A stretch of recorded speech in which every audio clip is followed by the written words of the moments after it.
to move on to our next topic, I want to talk about the way that the oligarchy, the opposition, had really tried to rally around this cause, the judicial reform, as their flag of struggle, as their champion cause, trying to make it seem that, again, and it's Sassy, you make a lot of references to other experiences in Latin America. I do the same, which is that this effort to try to cast popular progressive leftist governments as dictatorships, as authoritarian, and all of that.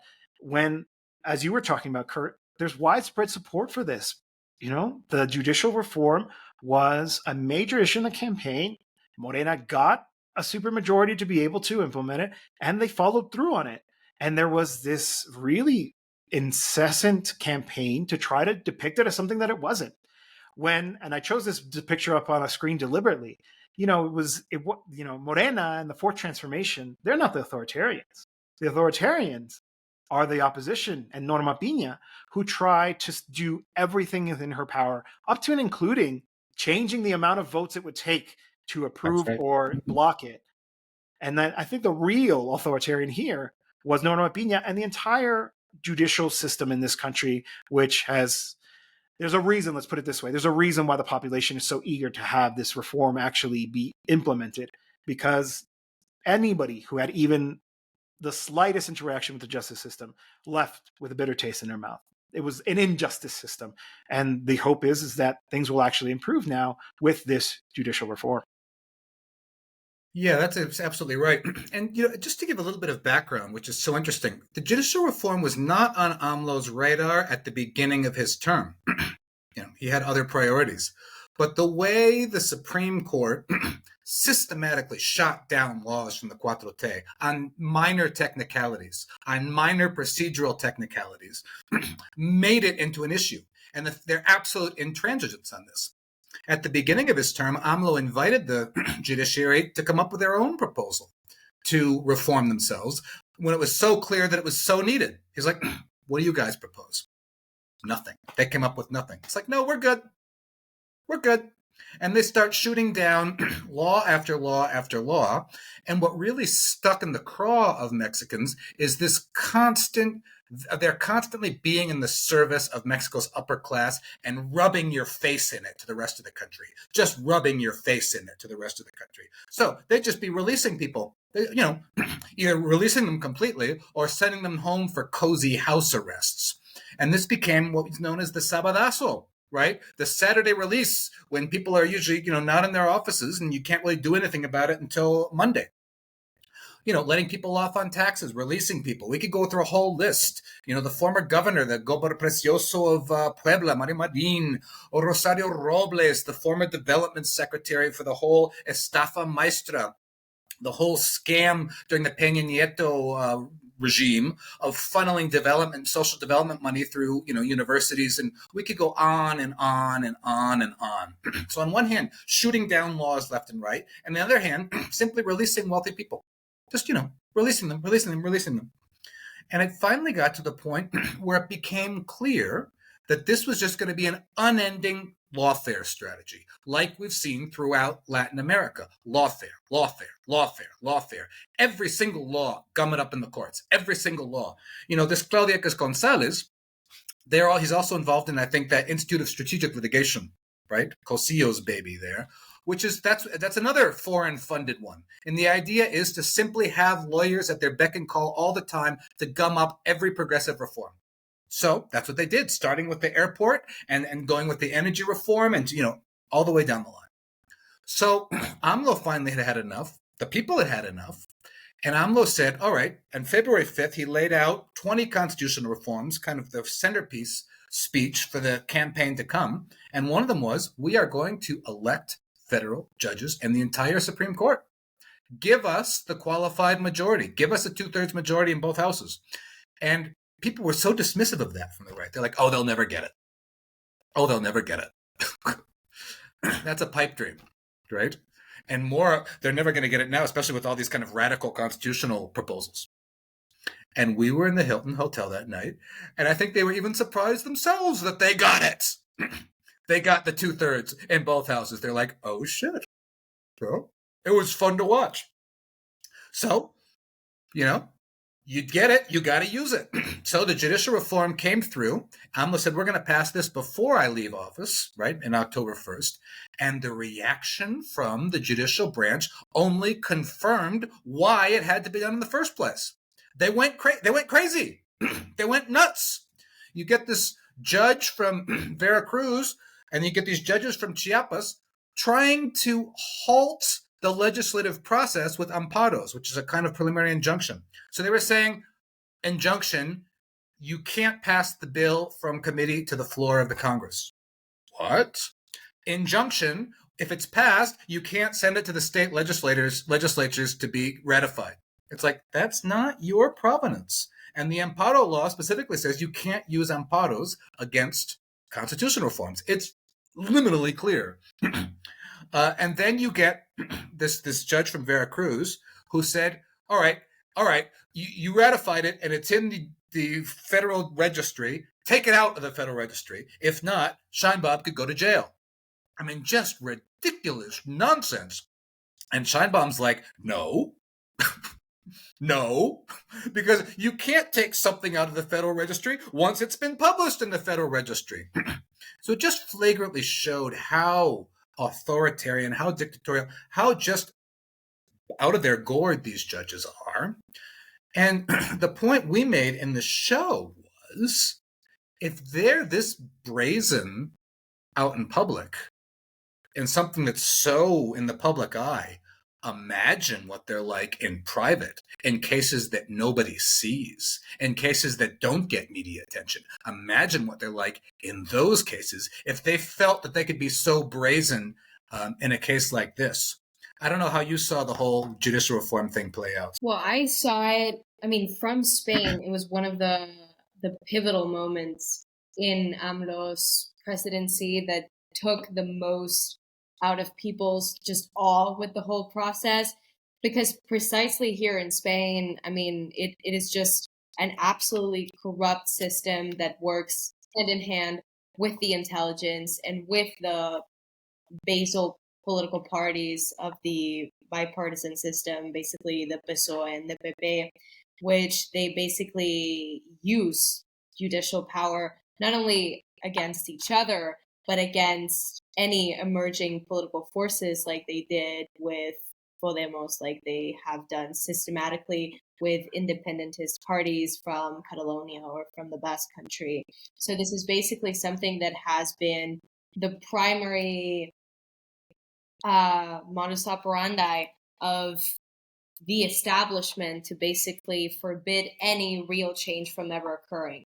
So when looking into Mexico and the judicial reform, it was crazy. And I really think that it's not only going to set precedent in Spain, which they see it as absolutely impossible to do in their own country, but also in Latin America. We're right now in this very moment seeing how Venezuela has now also started a process, not of electing judges overall, but for electing judges in the communes. So it's the Jueces de Paz, which is basically a process that occurred almost simultaneously. And it's funny because it had actually a very similar amount of people actually wanting to be judges, like actually getting into the voting process. It was like 52,000 people. And in Venezuela, 30,000 have just been chosen. So it just goes to show how this is not only going to happen in Mexico, it is going to more and more happen in countries all over the global south, and particularly Latin America. And I really just fear that that is going to be yet one more thing that is going to worry the United States, and especially now under the Trump presidency, because under this soft coup strategy and soft power strategy of the US, the judicial branch is essential alongside the media branch, obviously, because lawfare could not be understood if it wasn't for its media branch. But I think that now that Kurt mentioned lawfare, we often think of it and associate only with coups and regime change operations, but it's also in the blocking a government and a movement from actually doing left-wing politics within government. I mean, That's right. It wouldn't be, Morena wouldn't have the support it has if they weren't able to actually fulfill the promises that they made during the beginning of last presidency. And that's basically what they were aiming for from this judicial power, which we have to remember that in the case of Latin America, they were all actually set up as a part of the Plan Condor and as a part of their injections of power and injerencismo. They actually want to standardize the judicial systems of all the countries that they set foot in, especially in Latin America, so that every single decision that they made would be akin to the United States administration and establishment. And so this is essentially, I mean, the judicial reform is anti-imperialist politics on behalf of Mexico, and it can be replicated in Latin America. And I think that specifically it comes not only because Morena itself saw itself potentially being blocked by this lawfare, by this systematic lawfare, but because we saw what happened in Argentina with Cristina Fernandez de Kirchner, we saw what happened in Ecuador, we saw what happened in Brazil, in all of these countries in which the left, in the first pink tide and in the new sort of reemergence of this tide, has faced, which is essentially lawfare and mediafare. And I think that, I mean, it's perfectly clear. And it's just so funny to me how still in their media campaigns, they go at it with their academic journals and their New York Times and their right-wing media outlets basically saying that it's anti-democratic and that it's anti-people, failing to see how it was the people who explicitly voted for the judicial reform, the exact same people that voted for Claudia in general, because she made it very clear that this is one of her primary proposals. And it's just so clear that precisely the ones that saw the worst effects of the previous judicial system were the poor and was the working class. Because, I mean, just 6 out of every 10 imprisoned people had no trial. Like, that is 60% of people. And that's just one example of every single thing that was rotten in the system. And what Kurt mentioned of the sabadazos, there's tons and tons of them, but one of them was actually Luis Cárdenas Palomino, who was one of the right-hand men of Garcia Luna and Felipe Calderón. And I mean, she essentially just let him out. And that is just one of them, because during campaign, he was in active conversations with Alito Moreno, with the leader of the PRI. I mean, if that's not politicizing justice, I don't know what is. Absolutely. And I think just to round this out, I think, so-called left parties in so many parts of the world kind of forget the distinction that there's a big difference between taking office and taking power. That's a huge difference. You can win office and not be in power. And if you don't go after entrenched power centers that are obstructing the will of the people, you're going to fritter away your time. You're going to become unpopular. You're going to lose your mandate, and you're going to lose at the next election. You're going to lose, right? And this is what Sasi was saying. Lawfare, besides the whole coup and the more spectacular coup part, is simply to make the whole system ungovernable and make you fail at governance. Are you going to play the game by their rules? Like the U.S. Democrats, we can't do anything. The parliamentarian. The courts. We can't. I'm sorry, right? Because they don't want to. They don't want to change anything. They just want to have excuses. Are you going to play the game by their rules and then be set up for failure and then fail and then betray the people by giving up your mandate that people have worked decades for? With how many people who were killed in the martyrs of the PRD back in the beginnings of the movement in the late 80s and 90s? Obviously, the movement stretches much more beyond that. No, if you take office, you have to win power and you have to be able to carry out your program, because that's what the people put you there for. We can't be naive about what it takes. Otherwise, they will roll all over you. They will flatten you. They will destroy you. And they'll do it in a heartbeat, and they will be happy, and they'll be laughing their way all the way back to power. So that's my little soapbox on. Yeah, the language I always like to use is conservative strongholds, which is actually something I learned from Hugo Chavez in Venezuela. He always talked about los reductos conservadores. And you have to go after them. They've come at Morena and the Fourth Transformation with everything, like you said, with lawfare, with mediafare, with collusions with foreign forces, et cetera, et cetera. And Morena has not only withstood that, but actually gone on the counteroffensive. And I think that has been one of the key lessons for the world out of the Mexican experience.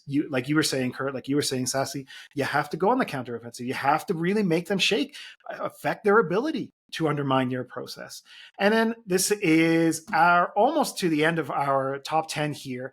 One of the things that obviously we've seen, it's not just the judicial reform, but all of the constitutional reforms that were made possible thanks to the supermajority. So in the 2024 elections, Morena not only won the presidency, they also, and their allies, won a supermajority, clear as day, the night of the election in the lower house, in the Chamber of Deputies, but also over time, eventually managed to get that supermajority in the upper house, in the Senate as well, giving them carte blanche to do everything they need to do.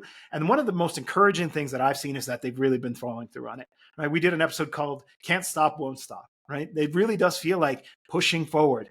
You know, actually going ahead, plowing ahead, all full speed, because who knows what could happen in 3 years? Maybe you don't have that supermajority anymore. Do it now. Do it now that you have the mandate. Let the people see that their vote actually translated into changes. So for this section, I thought I would ask each of you. We'll start with you, Sassy.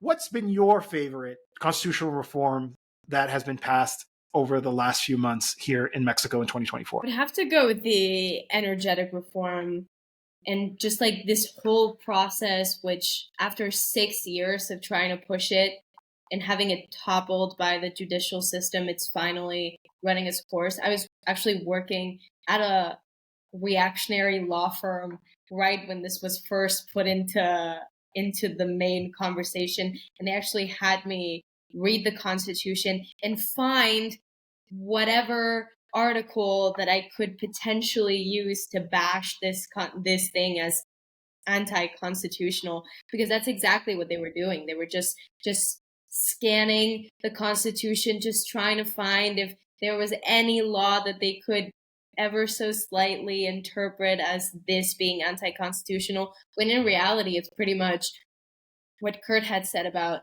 the Canadian mines, but also in this particular regard, it's what I was talking about, Iberdrola. I mean, all these private companies that had lived basically like kings, sucking the money from Mexican workers, and most of them, the worst part is, were actually foreign companies. It was the Repsol, it was the OHL, which basically did public construction. But it's basically these companies that had all the concessions, that had actually been the subject of constitutional changes, of reforms. Like, it is so funny how when Peña Nieto did his energy reform, in which he basically sold the country to Iberdrola, nobody said a thing. Everything was just plainly democratic. And when this is something that it's not even that radical, that is what I am mad about in regards to the energy reform, is that it's not even radical enough. It's 54% of the energy generation responsibilities by the state, by CFE, granting 46% to private companies who will, quote, have to follow clear rules. Which, like, I don't even know what that means, but 46% for private entities seems like still a lot to me. And obviously, like, this was also just shunned by all the right-wing media outlets as anti-democratic, and basically just trying to, because now their narrative just focuses on the people. You know, they try to sell this as like, no, this is anti-worker, because it's just going to be more expensive, and you're just going to have, where's the free market? But then they go back to the workers, and basically they claim the same as they were with the Infonavit reform, which is also for like social housing. They're saying like, no, it's gonna eat up workers' savings. Like they invoke the word workers, because that's essentially what they try to do, when it's clearly, and everybody, not only the ones that voted for Morena, but like everyone that is not in that industry just sees that the previous energy reform that was pushed by Peña Nieto really only benefited foreign neoliberal hawks that were just draining our energy out. Absolutely. And it's really ironic that the Supreme Court throughout AMLO's first term was, shooting down law after law on technicalities. Go back and look at how that energy reform in 2013, 2014 was passed. They just shoved it through in the question of hours. I remember a PRD legislator, because Morena didn't exist yet, actually taking off all his clothes at the podium because he was just trying to slow down the process so much because they were just rushing it through so quickly. Supreme Court never had any problem with that, right? There was never any kind of procedural problem from the Supreme Court in those days when they were, shoving through the Pacto por Mexico laws, right? I think for me, the constitutional reform that is, I think, the most historic, there's a lot of important ones in there, is the indigenous reform, which we've talked about on the show. And it's actually received less attention than some of the other ones, which I think is actually probably good. All of the reflectors, all of the lights of, from these law firms and such have been focused on the energy reform and the judicial reform.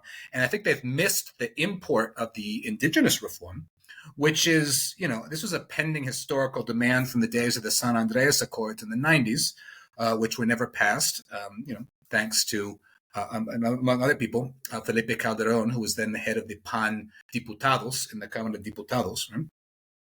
They passed a watered-down version, but they never did this one.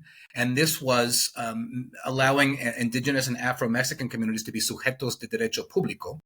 And that's kind of a mouthful term, which means that indigenous and Afro-Mexican communities, Jose Luis can explain this much better, have greater autonomy over their own decision-making and their own methods of governance, right? Usos y costumbres, we kind of call that town meeting kind of governance, gets legal status, right? As an equally valid method of governance, so that it has that same degree of legal validity. That could potentially have very important repercussions with regards to mining, with regards to water, with regards to private energy interests, for any of those interests that now want to set up shop on indigenous lands, on indigenous territories and Afro-Mexican territories. So that's an important one. And we just saw this week that the Sheinbaum government has set up the mechanism to try to now, apply this, because it requires big changes throughout the federal government. This indigenous reform, transversal changes across the federal government that are going to be, require time to be able to build out correctly. That in the context of a lot of important ones. There's the Infonavit reform to build 1 million units of public, to empower the Federal Housing Agency to build public housing. They want to build 1 million units. The women's rights reform, the reform to bring public, trains back, the National Guard reform, the reform that was just published now to get rid of the so-called autonomous agencies, which, as we've discussed, are simply vestiges of a neoliberal system set up to prevent, a progressive executive from ever being able to carry out its program, right? They were always, gung-ho on private monopolies, but not public ones. So, this amongst other things, right? So it's really a reshaping of the Mexican state. But if I had to choose one, I think it would be the indigenous reform. Jose Luis, where do you come down on? I'm going to have to say, for the interest of time, ditto, same. No, I've always felt that the reform giving them legal status as communities, control over the territories, is going to be probably the one that is the most far-reaching, maybe to the same degree that the judicial reform is. And as a worker who doesn't have stable housing, that lives renting, I'm really looking forward to the one around housing as well. I think because also what it speaks to in terms of the role of the state in the economy. right? The end of history era, the neoliberal dominance has clearly waned. This idea that the state can't actually be not just an intervener, but an active player in the economy. The state representing our collective interests, the state representing our collective property, I think is really significant, and is a sign of that we're headed in the right direction when it comes to those kinds of things. Again, to bring in Venezuela, right? The housing situation there is radically different than maybe anywhere else in the world because of the massive investment by the state, by the government in public housing. And that's how you do it. You want to take away power from the financial interests that really are behind all of the builders and this housing crisis that almost every country in the world is dealing with. It's by building more public housing, by really kind of taking the market element out of the equation. Okay, moving on to our second to last one. And this one hurts a little bit to have to say, but it's true. This year, we said goodbye to AMLO, this larger than life, huge figure in Mexican politics. In the fourth transformation would not have been possible without him. The ousting of the old neoliberal regime would not have been possible without him.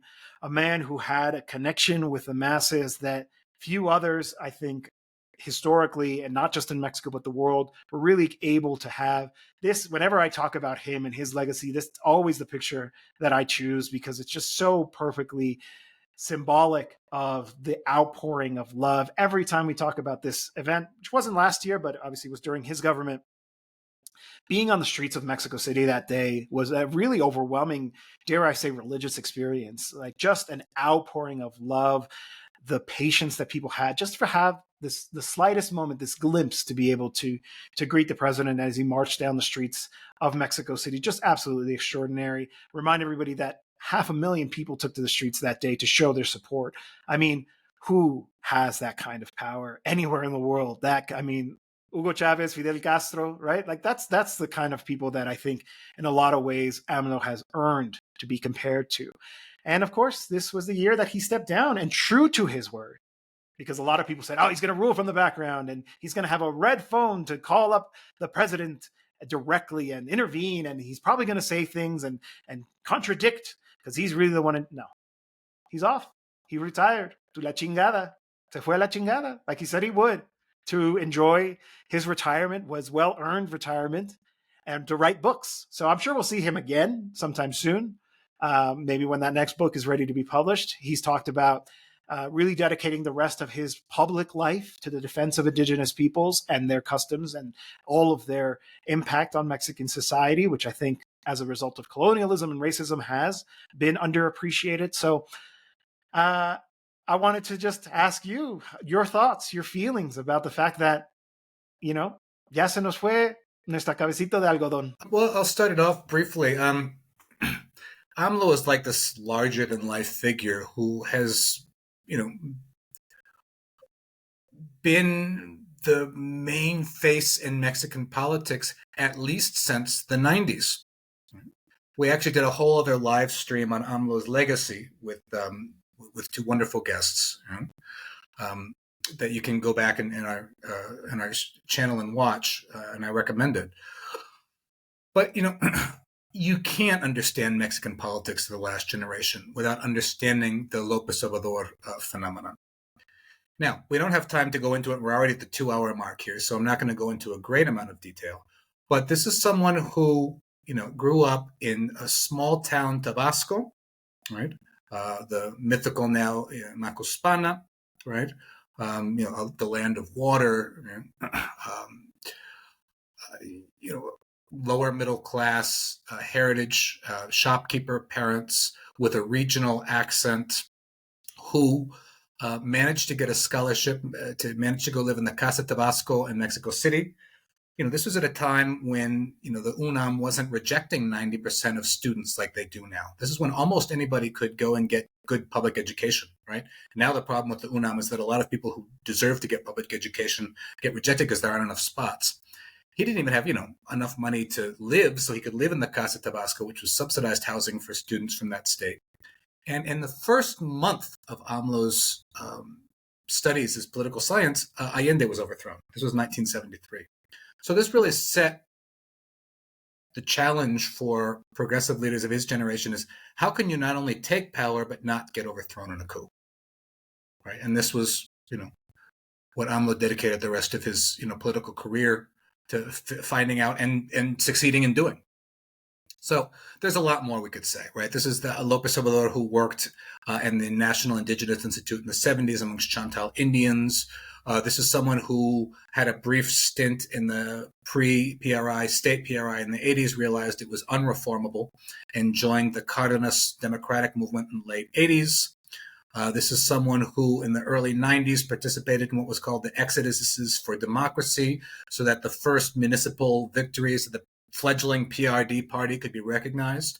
This is when he really got his taste of, activism, marching 1,000 kilometers to, camp in Mexico City until those victories were recognized and succeeding at it. This is someone who became the PRD's candidate in Tabasco against Roberto Madrazo back in the day, who I think spent more money in his gubernatorial race than Bill Clinton in the presidential race in the U.S. at the same time. Just AMLO was there, at every blow-by-blow step of the electoral left in this generation. It was AMLO, right? The leader of the PRD in the 90s who scandalized the Mexican public by publishing the list of the people who benefited from the bank bailout for Fobaproa, because that was always supposed to be just a secret. He said, no, this is public information, right? This is the guy who became the second elected mayor of Mexico City after Cuauhtemoc Cárdenas in 2000, and, really piloted a lot of the social programs that were then going to become the standards of his presidential, administration in Mexico City, including the pension, including public transportation, including the Metrobus, including so many other things. And then somebody who, like the famous Energizer Buddy, would not give up. The 2006 electoral fraud was such a blow. He came back. The 2012 was the purchased, bought, and paid for election by Peña Nieto. Every time they thought they counted him out, they thought it was over, they thought his career was over, right? And he came back, and he came back again, and finally won in 2018, and then everything that has happened since, right? So that, in a very brief nutshell, is, the idea of persistence, the idea of not giving up, the idea of really being able to channel the energy of the people and being able to communicate directly with the people. Right? This is something that, all of these sneering foreign correspondents from the U.S. and Europe never understood, right? With his, Tabascan accent and his folksy ways and his long press conferences and his, speech and his anecdotes and putting songs on in the Mañanera. They think all that stuff is just silly because they never understood the connection that López Obrador has with the people, right? While they were sneering in their articles, you would see these pictures of, senior citizens in small towns going to internet cafes so that they could watch the Mañanera in the morning, right? And this is something the foreign press never understood about the AMLO phenomenon, never understood it, and they'll never understand it because they just tar Latin America with the same brush of messianic leaders with a passive populace that have this almost religious, adoration of leaders because that's how people are in Latin America. And they just get bought off by social programs, which is why so many people turned out in the streets, like in the picture you see there. And so they were missing the real story the whole time. Will they ever get it? No. And that's fine. May they not get it. But, Mexico would not be what it is without López Obrador. And even when they try to get it, they still don't. Because I find it really funny how in Spain, especially like left-wing Spanish people, just basically look at the Mañanera as like this end-all be-all. Like it's like AMLO's triumph is because of the Mañanera. When it's just like this whole like cultural battle in Gramscian terms, but then reinterpreting as not the means but the end itself, when it's absolutely not that. I mean, the Mañanera was essential as part of, doing this popular teaching and communication, because it was essentially that. I mean, people learned watching the Mañanera, and people felt connected to a president that they had built a connection with, not on TV, but in the streets. That's what they can't understand in the West. They can't understand that a president to be and a president in power can actually go and knock on the door of regular citizens all over the country and do rallies and do speeches in every single municipality and in every single city and in the smallest of towns, because they would never do that in the West, in the so-called West. I mean, I spoke to so many people when AMLO left office that would tell me that he actually knocked on their door years ago. And he maintained that. It is what Kurt said. It's pretty much like that ideological clarity that he maintained as a figure, and that he also managed to build a party that maintained it overall. And it is just because people would not have stayed with him if he had not actually did what he promised. And he managed to do it. And he managed to also just like emulate the spirit of a people, because it's the opposition that is just angry and is just channeling these feelings of resentment, when they were forever the ones that said, oh, you know, those left wingers, they're all just angry and they're resentidos.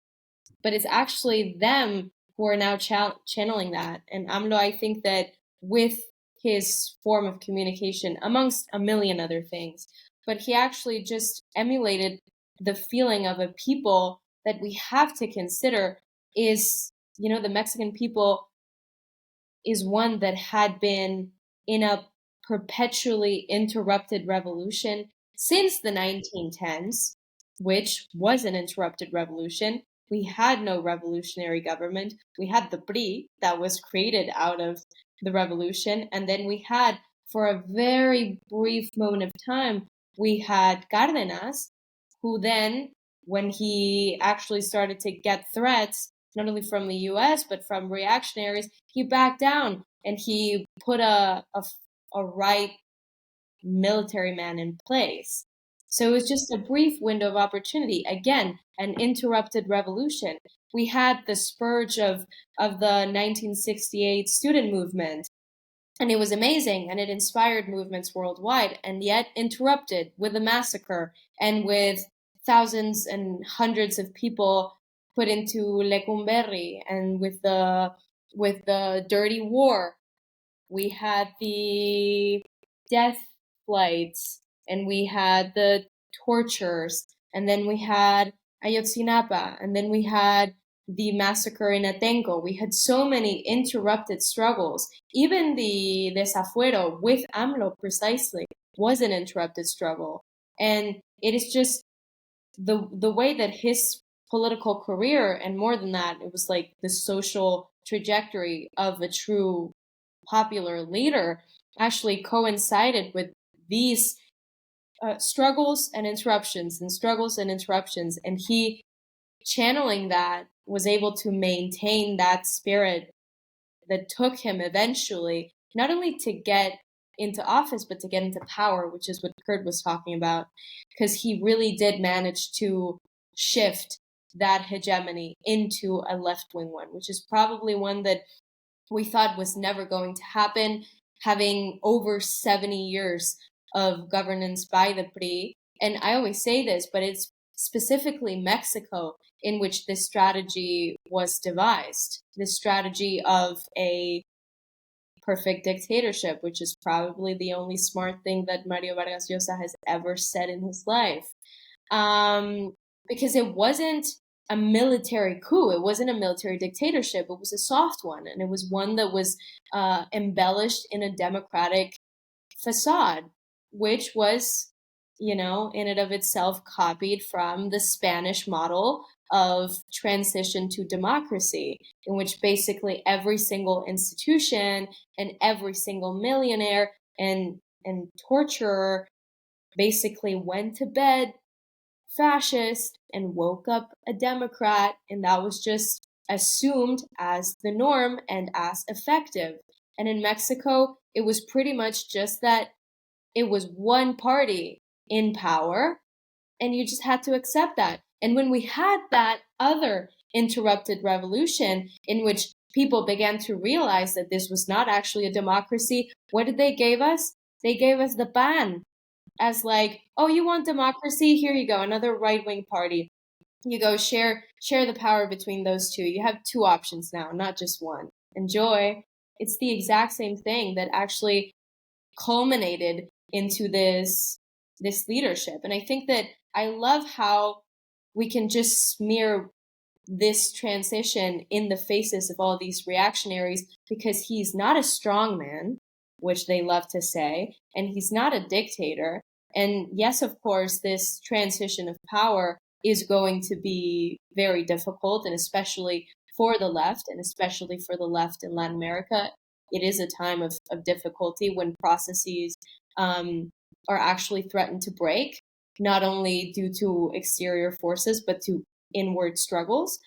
But he did manage to change this hegemony into a country, and that's the thing, he didn't change it himself.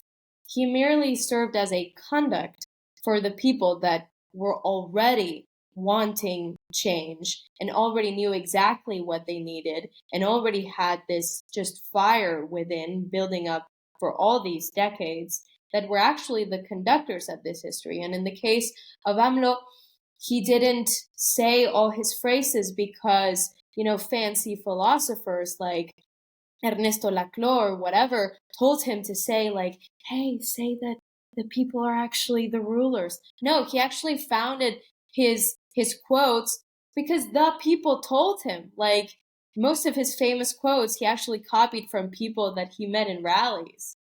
And it's precisely that energy that it's not just a catchphrase. It is actually the people that took power when Morena took power and when AMLO took power. And these are phrases that it's now instilled in everyone, right? Between the people, like you said, the person at the rally who said you have to separate, political power from economic power, which he referred to, or somebody from Benito Juárez, solo el pueblo puede salvar el pueblo. Right. These are things that just became part of the discourse. Very few other politicians could succeed in shifting to that extent, even at the level of discourse. I wanted to echo your final comments there, Sassy, where you mentioned about him being a conduit. And I think people have to understand, I don't subscribe to the great man history version where, it's just López Obrador. I think obviously much of the credit goes to him of being able to, canalizar, to channel that energy, right? There were real problems in Mexico. There continue to be real problems in Mexico. But he became a very effective voice for the people who wanted to see those problems solved and saw in him as somebody capable of doing it. And I think saw that he was serious about it once he finally was able to reach the presidency and carry through in that. And I think that brings us to our final one, our final of our top 10. Number one. Hard not to say which one it was, because of course, his successful experience as president is in a lot of ways responsible for the result that we saw in 2024 in this presidential election. Claudia Sheinbaum, Presidenta, our top story of 2024, without a doubt. And we didn't even discuss it. We didn't have to debate it. We all knew Claudia Sheinbaum, Presidenta con A, as she always says. I was thinking about what did I want to say on this program about her? And I think it sums up like this. In a world where female leaders like Giorgia Meloni exists, I'm so proud that I live in Mexico, where Claudia Sheinbaum is governing. And that is the kind of leadership that we should be celebrating, elevating, highlighting, when it's not just a woman has reached the presidency, which deserves praise on its own, but a woman like her, a leftist woman who cut her teeth in the social movement, who accompanied campesinos in their struggle, who was apparently involved in clandestine activities with the M19 in Colombia, according to Petro. You know what I mean? Somebody who also is a talented researcher, a scientist. I love the way she explains scientific concepts from the Mañanera, but also a very important leader in and of itself, right? She became the candidate for Morena and the Morena-led coalition in this election because she did a good job as jefa de gobierno here in Mexico City. She saw what her leadership actually looked like governing. And so one thing that I always mention is that, there in the selection process that Morena used to pick its candidate, which for those of you who are not familiar was basically a series of public polls, and the most popular person would win.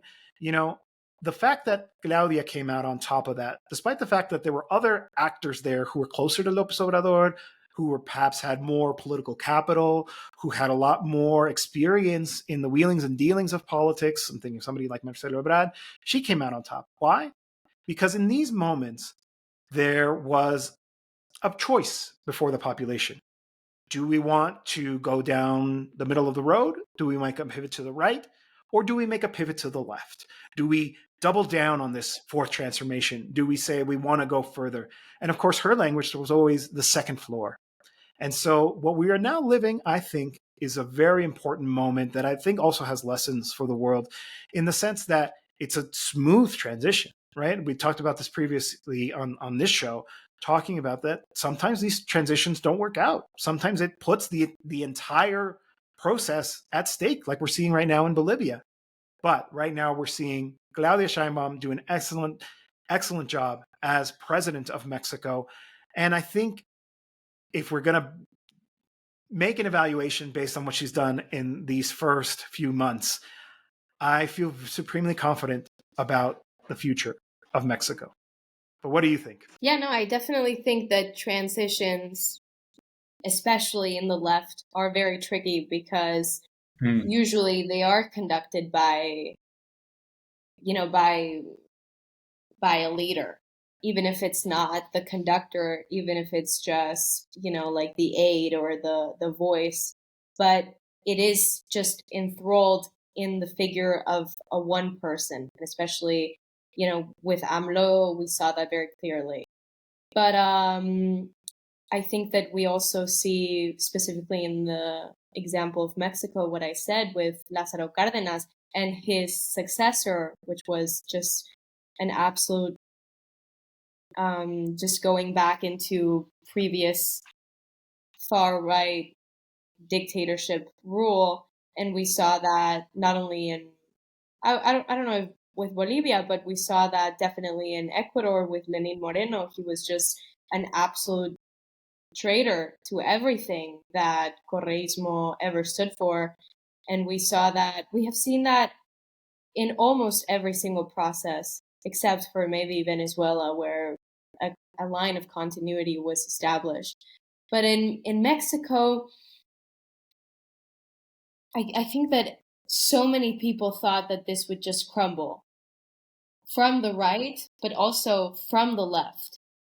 And especially because also within the left, it's very common to just almost have like a sick interior thought asking you to fail, so that then you can say like, oh, I can go back to being opposition and we can just fight, because we are just so accustomed to just being opposition, and especially in Mexico, because we had been for over 70 years, that we couldn't just actually form government. Because I feel like the first mandate of Morena, the AMLO presidency, was just kind of like the waiting room for the real change and for the real revolution. And right now, it's actually for real. And having all of these opposition leaders just toppled by their own weight, but having all of these neoliberal millionaires and having all of these lobbies and external influences just like topple down, it's really just the paved way. And so this is when it's actually going to be put to the test, everything that this movement actually has to hold for itself. But I think that the fact that Claudia Sheinbaum, as a woman, as a left-wing woman, just like being the new head of this movement, just really goes to show how deep-rooted this new hegemony is in Mexico that would manage to actually elect a woman. I know so many people that would say, oh no, she shouldn't be the candidate. And then when she was elected candidate, oh no, she's never going to win as president because Mexico is so machista. And it's like, yes, except that really just explains how the concept of this hegemonical shift actually goes into the very values of a society, in this case the Mexican one, in which the actual principles of the movement and of what AMLO stood for and of what this actual transformation that is taking place in the country, to what extent the loyalty to that transformation actually can make people shift their internal values that were so deep rooted. And I think that this transition was definitely smooth, and she is maintaining loyalty to that project, not because she was commanded to, but because she built it alongside him.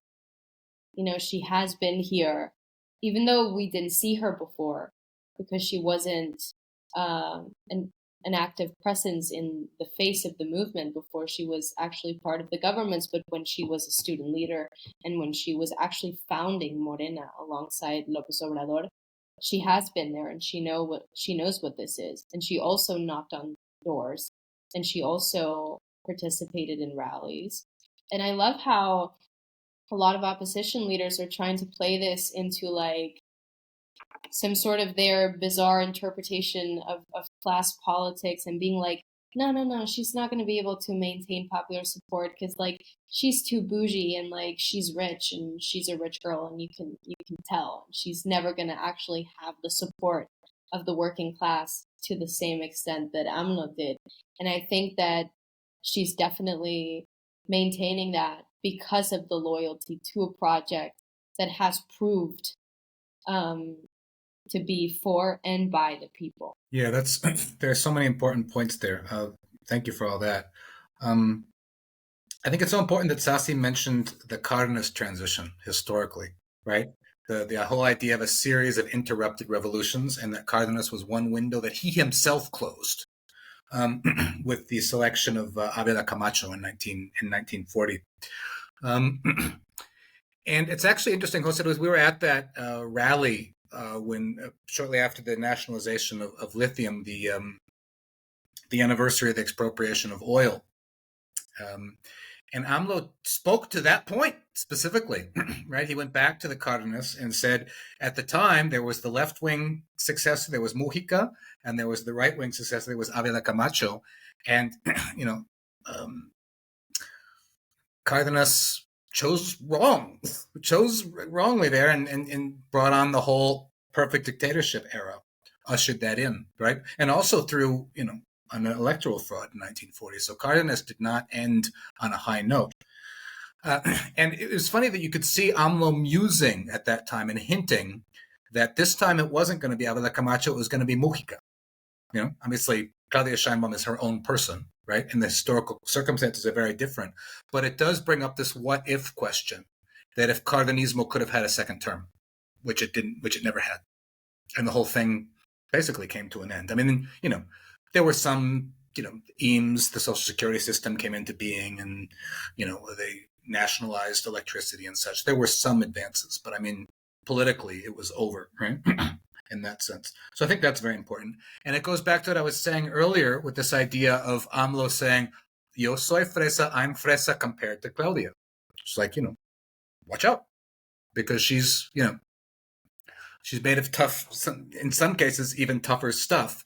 And I think it's interesting that's been borne out in some of these recent polls where the Mexican public actually trusts Claudia more to handle Trump than AMLO. She's actually got higher numbers on that, right? AMLO did as best as he could in the first tariff threat in 2019. Mexico itself was in a much more debilitated condition. He was just into office. It was nowhere near where it is now in energy and food sovereignty and the like. And came out with a deal that wasn't great for Mexico. Mexico's in a different situation now. And it's funny that the polls suggest that people, think that Claudia is actually more, capable of standing up to a bully like Trump. And I think also Claudia it's interesting, as we've talked about a little bit, she's actually expanded, at least so far, the Cuatro T coalition. Precisely what Sasi has said, they thought she was going to lose the working class because she's bougie. She didn't. Actually, she got a huge working class vote because people, as specifically said, they were voting for the project. She got a huge working class vote. It's been part of this whole class realignment in Mexico, as opposed to the de-alignment that's happening in so many places. So she got that huge poor and working class vote, but she didn't lose the middle and upper middle class vote. She won the lower class vote, socioeconomically speaking, right? The working class vote, the middle class vote, and even the upper middle class vote, she won by 8 points. She won more men than women in a country that's always tarred as being so machista, right? The numbers are actually really interesting to how did she manage to beat AMLO's landslide by about 5 points, right? No more.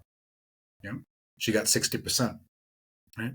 So, and it's a great object lesson to would-be working class parties, that you can have a working class agenda that doesn't alienate your middle class voters. It can be done. It can be done, right? Because it's that, if you have too much of a radical discourse, the middle class will flee. Some of them will. But if you do it right, you can actually, build the kind of cross-class coalition that exists, at least up till now, in Morena. And I'm excited to see what's, going forward. I like the idea of, lowering the pension age for women down to 60.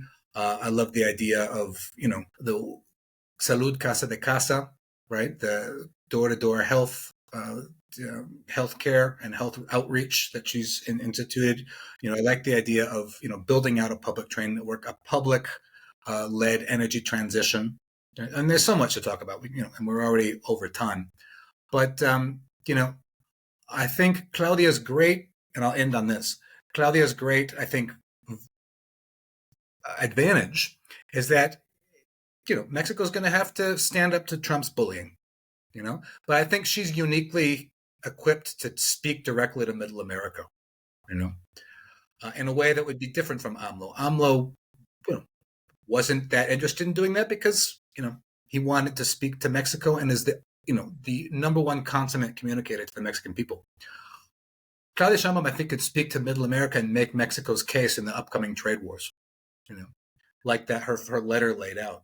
And she's got to play that card to the hilt, I was once a year I go to a Thanksgiving dinner just to kind of have my journalistic barometers to what's going on kind of in the gringo community. And everybody was talking about Claudia in a way that they didn't talk about AMLO. Claudia this, Claudia that, Claudia that. All right, so play that card. If you have that open door, play that card. And I think that's going to be interesting to see, play out in 2025 and beyond.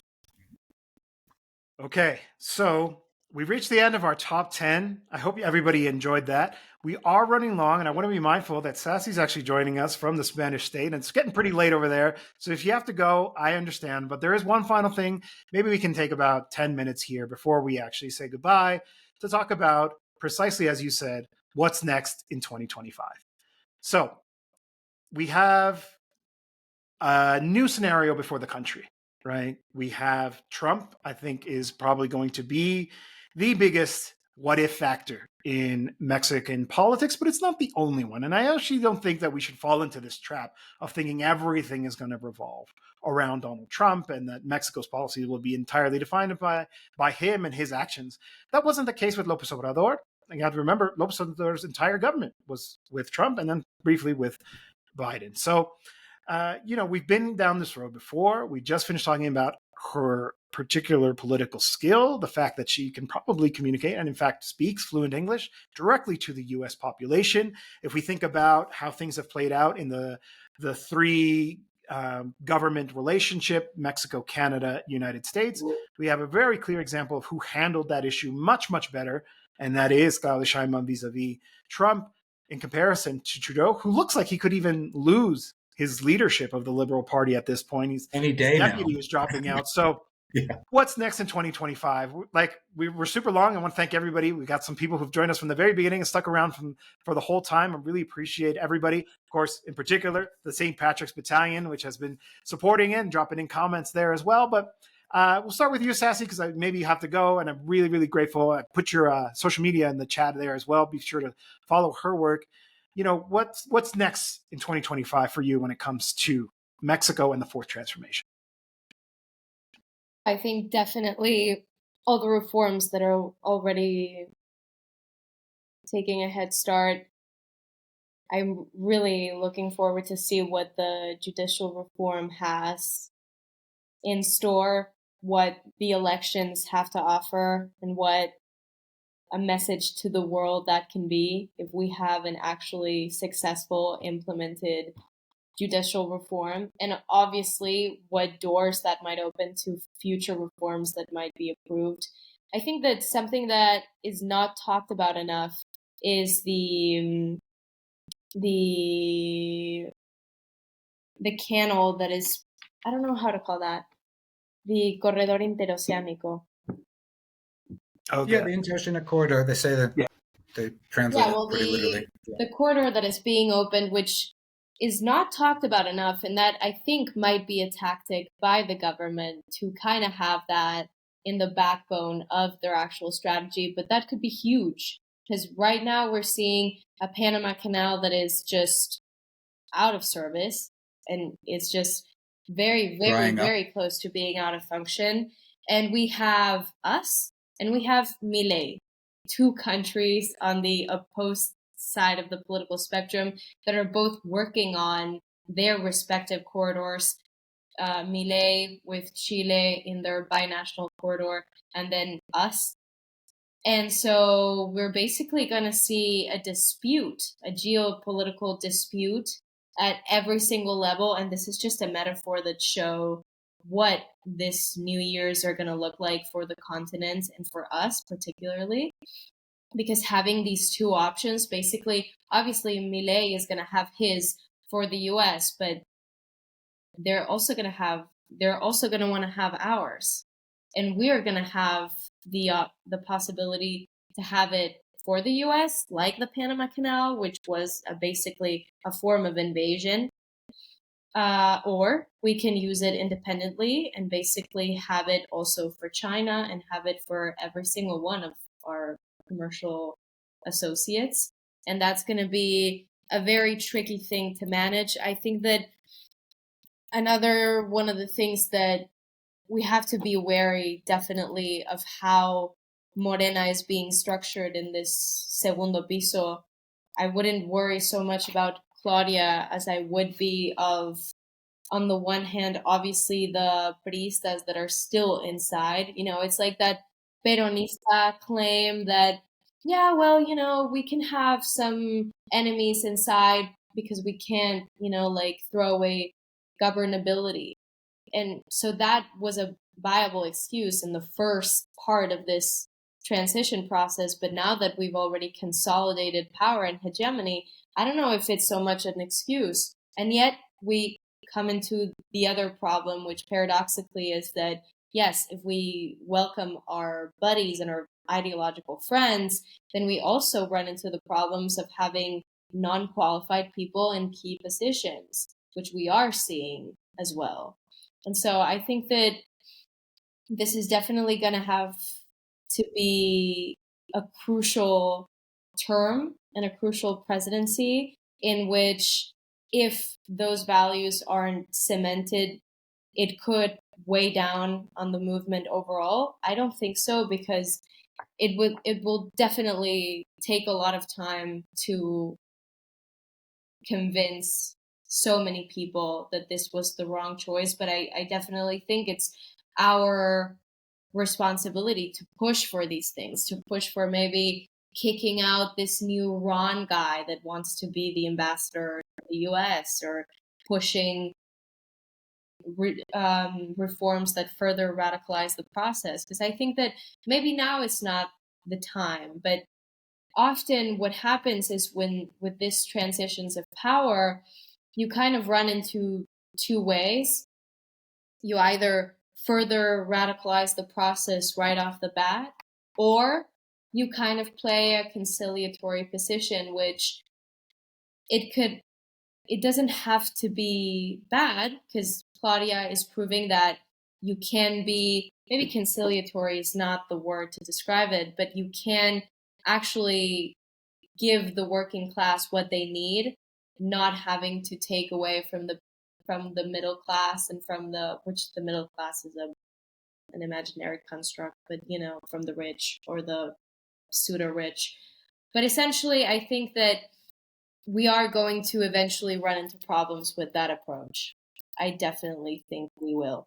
And I think we are going to come together in a point of collision in which there's just going the contradiction is just going to further cement itself, because you're seeing working class people that are already getting social programs which they needed and which they're already seeing an improvement in their day-to-day life, but obviously they're going to want their their participatory power and their opportunities to grow by the time. But also, you cannot ask millionaires to stop wanting to be millionaires and stop being greedy. And so I think we're definitely coming to that position, and having, Claudia inconsistent meetings with BlackRock and having, advisors very close to her that have these positions with the elite of the country and of the world. I think it is necessary at this point. But I think that it will definitely come a point in which these conciliations and these things are just going to get rooted into the movement, and it's going to be very difficult for you to push them out in a later phase of this project, which I definitely think that obviously Mexico has a unique geopolitical position, ergo the methodology for this transformation has to be different than for the rest of Latin America, because obviously we have a direct border with the US. And so they are going to be touchier with whatever it is that we do in our country. They never did a military coup here because they would never dare to do that in their border country. And they just set up the system, and they set up the machinery for a revolution in Mexico to not be able to take place. But now we have this transformation process because it's not a revolution. And so now I guess we're just going to have to dance in the line of how much we can radicalize the process in order to keep our working class voters and keep the principles of Morena and of the 4T intact, while at the same time deal with the geopolitical position that we have in regards to the US, but also in regards to our elites that are, caving into the fact that the 4T might be good for them, but do we want it to be good for them? I guess that's the question. I think that's a really important analysis and some necessary critiques as well. It's true. I mean, there are some, clear budding internal contradictions in Morena that will become more evident as time goes on. To an extent, the first floor of the 4T, López Obrador has managed to grab some of that, what I call low-hanging fruit, in a sense of there was so much corruption before, there was so much waste, there was so much unpaid back taxes from the rich, that he could finance his social spending by collecting back taxes, cutting corruption and waste, and restructuring the state in that respect. That's the low-hanging fruit because it never really directly challenged the capitalist class, and that's part of why Morena's managed to maintain such a wide cross-class coalition. They didn't raise taxes on the rich. The rich got richer. The poor as well. But that, as Sasi very correctly said, will only go so far. And that's why there's been a push for tax reform and to tax the rich. And Claudia Sheinbaum a few weeks ago, finally, for the first time, did not rule it out.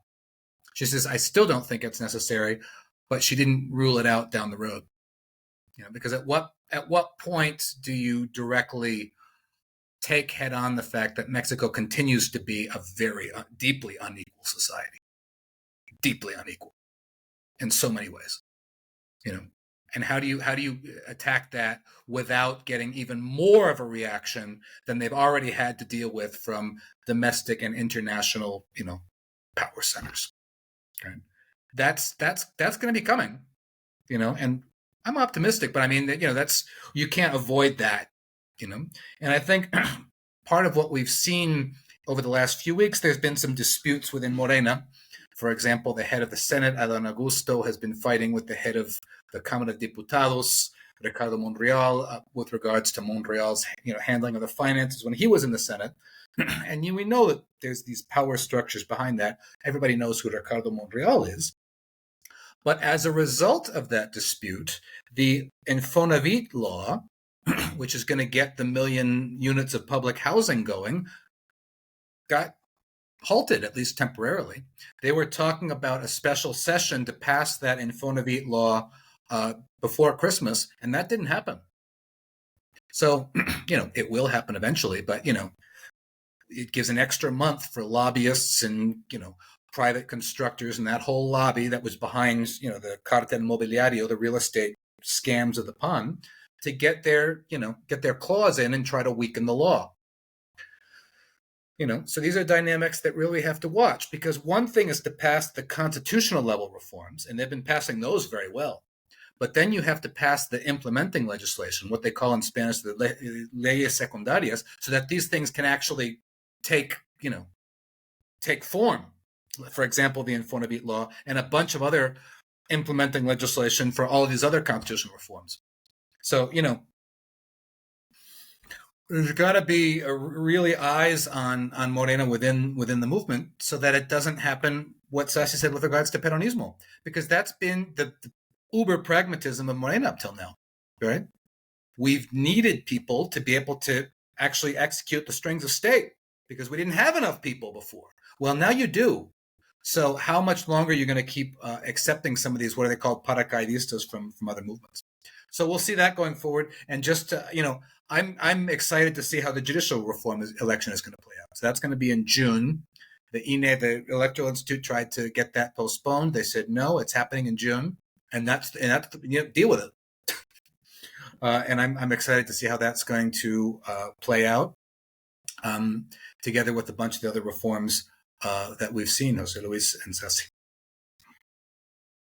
Absolutely. If I had to sum up your interventions there, I'd say that this period of relative peace between classes will eventually reach its end. And we'll see what happens. We'll see what provokes it. Maybe Trump does follow through on his tariff threats, and that's going to put us in a tight position. What are we going to respond as Mexicans? What's going to be the answer to that? Will that be a radicalization moment in the same way that the 2002 coup against Chavez was a radicalization moment? These are important tests. It's hard to predict. Oftentimes people in political analysis want to act as if they have a crystal ball, and we definitely don't. But, I do think that there are elements that allow us to believe that in this struggle, the working class is going to be the one that is favored. And if it isn't, then we'll have to keep agitating. And I do think that is one element that I would like to see strengthened. Sassi makes excellent observations when it comes to Morena. There's a lot of characters in there that I'd rather not see. There's been a lot of those. There's a lot of, jockeying for power. People who are looking for, as we say in Spanish, su hueso, looking for their cut. This should be always viewed as a transformation process, and it has to continue to facilitate that transformation, and that transformation go further and further. Right? One of the reasons that people embrace judicial reform is because there is an understanding that the people can be trusted to make this decision. Right? There's a lot of elite attitudes that how dare they think that they can vote for this. Not only can we vote for the judicial branch, as we do for the executive and legislative, but we should run society. Right? I am an advocate for the communalization of life. We should organize ourselves so that we are actually the protagonists. Right? Hugo Chavez talked a lot about the participatory and protagonist democracy. It was the key idea of his thinking, even before his own radicalization, before he even became the president in 1999. That this idea that the masses, the people, the working class, the campesinos, the indigenous peoples, all of the marginalized historically groups, we should be the protagonists. We should be the ones deciding and running things. I do think that we're closer to that than we definitely were before López Obrador. We're closer to that than we were before the election of Claudia Sheinbaum, but we still need to keep pushing for that. All right, we went really, really long. We went an hour longer than we intended to. And really, above all, I want to thank Sassi for joining us for this whole time and staying up late. Kurt mentioned you have exams and something like that. So hopefully you can still get the straight A's. I'm not sure what the marking program is in the Spanish state. But if we're going by your answers here, and if your studies are related to political analysis, I'm sure you're going to do a great job. Thanks again for joining us. I put it in the chat. Sassy Alejandre, follow her on social media on X. Of course, Kurt and myself, you can find us. We mentioned in our weekly program that we're going to be taking a little break, but we'll be back in 2025 for your weekly news and analysis about Mexico. And there were a lot of comments in the chat there too, Sassy, that they want to see you back. So maybe we'll have you back. And I promise we won't take 3 hours of your day next time. This was a special occasion, but really you made it all the more richer. Sassy, Kurt, any last words before we say goodbye to everybody? No, thank you so much for inviting me, both of you. It was really our pleasure. It's been a great conversation. Don't forget, we have the tip jar. So if you want to help us all out, you can throw us some love there in the chat. And have great holidays, everyone. If you celebrate or if you don't, I'm going to be working through most of it, but I hope everybody finds some time for rest, relaxation, reflection. Some time away from the grind of, the way they try to grind the workers into the grounds, right? Sometimes, and you'll see us back in 2025 with some interesting changes, which I'm not going to divulge right now, but you're going to see some interesting format changes in the podcast, and I think some improvements. So stay with us. We'll have a very brief break, but we will be back in January with more Soberanía.